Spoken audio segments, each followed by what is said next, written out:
অনেক ছোট বাচ্চারা আছেন, মাইকে যারা শুনছেন, অনেক মা বোনেরা শুনছেন, আমার অনেক বাবারা আছেন, ভাইয়েরা আছেন। আমরা ছেলে মেয়েকে নিয়ে টেনশনে থাকি কি না? ছেলে মেয়ে নষ্ট হয়ে যায় কিনা টেনশনে থাকি না?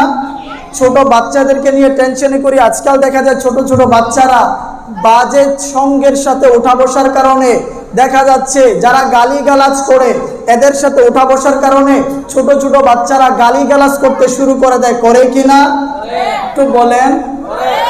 আমরা যারা টেনশন করি একটা আমল আজকে নিয়ে যান। ছোট বাচ্চা গালিগালাজ করে খুব টেনশনে আছেন, ওলামায়ে কেরাম বলে টেনশনের কোনো কারণ নেই। এই ছোট বাচ্চাকে, আপনার ছেলেকে মেয়েকে নবীর দুরূদ শিক্ষা দেন, ইনশাআল্লাহ নবীর দুরূদের বরকতে আপনার ছেলে মেয়ের মাঝে খারাপ অভ্যাস সব দূর হবে, ছেলে মেয়ের চরিত্রকে আল্লাহ হেফাজত করে নেবেন।